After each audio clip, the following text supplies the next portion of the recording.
So we're just chilling here on a day off. We're doing some chipping practice, and there seems to be a massive story breaking about the PIF, the LIV Golf, and the PGA Tour, DP World Tour merging. I got sent this about an hour ago when I first got here, and I thought it was an AI hoax, fake article. Then I've just gone on ESPN. It seems legitimate, which has come out of absolutely nowhere. This will be the biggest story in golfing history. Just to kind of explain what this means, Jay Monahan and Yasser Al-Rumayyan, who's like the chairman of the PIF, the Public Investment Fund of Saudi Arabia, they just went on CNBC and pretty much explained their joint venture, a partnership, merger, whatever you want to call it, which just seeing those two guys together is just unbelievable after the civil golf war of the past, say, 18 months. But we're gonna chill here for the next hour. We're not gonna get off Twitter today. We're gonna do some digging and figure out what's going on, because this is a landmark event in golf.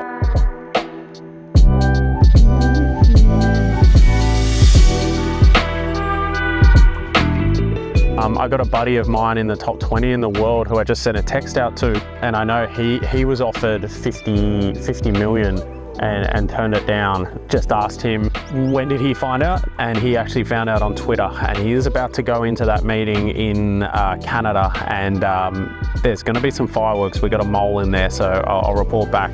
So the PGA Tour, which was a member-run tour, non-profit, now has equity from the PIF, the Public Investment Fund that owns LIV Golf. They now have invested into the PGA Tour.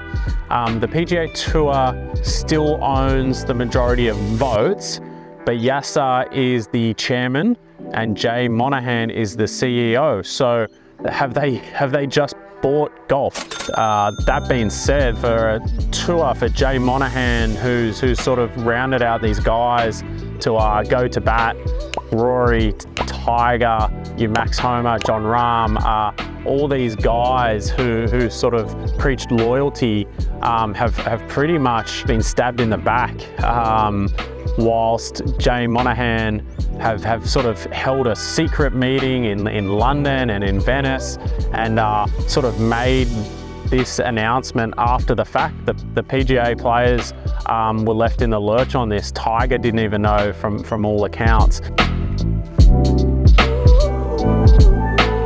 My friend in the top 20 in the world in that player meeting right now sent me a text, and it is very frosty in there. There is a lot of calls for his resignation, and you know, he's going to be the CEO of this new venture. He's surely not going to last, and to be honest, this does. I got my hippo eyes on. I don't know if I can get sued for this, allegedly, from what I've read. It does stink a little of potentially maybe he took a bribe, who knows. I believe it was only a year ago. It was the Canadian Open. He went on national TV with Jim Nantz and was sort of preaching about how can you go to LIV.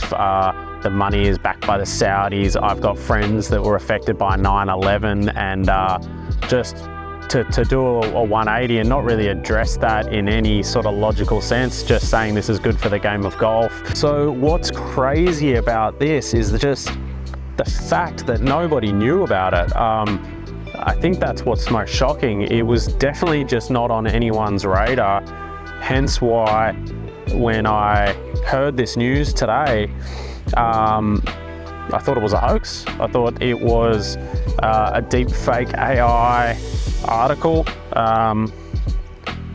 Oh, just looked up. Hello, I'm good, how are you? Oh, good. You'll see this video, you'll be in it. Just a fan. That nobody heard about this is crazy. just totally out of the blue. I don't know how they kept it quiet. It does sound very dodgy in my opinion for a player-run organisation. They've sort of made this announcement, they get no say in it. It pissed a lot of people off, a lot of players, and there's nothing they can do about it now. They've just pretty much changed the whole business. I did see the only person that fully predicted this was Donald Trump, DT.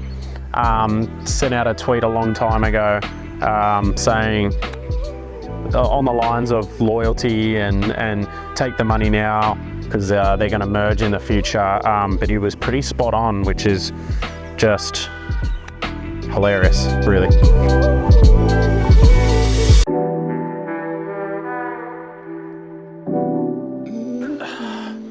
There's just been so much smoke about this for a year and a half, and this was never on anyone's radar landing today. It has been probably the craziest day in golf media since I've been a part of that, or in golf in general. Let's do some winners and losers out of this. The winners, PIF. The Public Investment Fund, their objective was to get into golf. It was a small part of their sort of sports washing, getting into sport, and golf being sort of the vehicle of that. So at the end, they ended up with the chairman on the PGA Tour now, and you know, they have a huge say in the future of golf. LIV, biggest loser, they're going to be gone. That was never a long-term play. I think they needed the foot in the door, and you know, this has come to fruition. Loser, unfortunately, my boy Rory. He's such a good dude. He pretty much copped so much heat, so much stress. He was the face of the PGA Tour and this movement against LIV. He's yet to speak, but I'm sure I'm sure he'll be extremely frustrated by this. From the money point of view, all those guys that didn't sign, essentially the nice guys finished last in this case. How the LIV players come back to the PGA Tour, whether they have to pay a big fine. Again, there's still more questions than answers right now. The PGA Tour, did they win or did they lose? Well, they lost in the fact that they sound like absolute hypocrites. They've pissed all their players off that have stayed. They've pretty much made every wrong decision you can make this whole time. The schedule, the no cuts, you know, all the money and the way they've sort of handled that business. I feel like they've almost made the wrong step every second of the way. And just from a communication point of view to their players, they definitely haven't handled this. Now, if you look at it on paper, you know, they just got a huge influx of money. They squash their competition and they get their talent back. So as a product, look, it's going to be drama the next little bit, and I'm sure there's a lot more eyeballs on the sport. So it's hard to say with the PGA Tour. They're sort of winners and losers in this. Jay Monahan, biggest loser by far, unless his bank account in an offshore account has just been influxed with something with a B on it. Winner, I guess the game of golf is a winner in all of this. We get all the players back. There's going to be fireworks going forward, and it's just good having Brooks versus Rory, even DeChambeau, as nuts as he is, you know, there's still good content for the sport. Yeah, there'll definitely be a huge influx of eyeballs on the events going forward. Norman, who knows? I don't know if he's a winner or a loser. You know, I get the sense he's not going to last. If he wasn't clued in on what was going on today, that's not a good sign.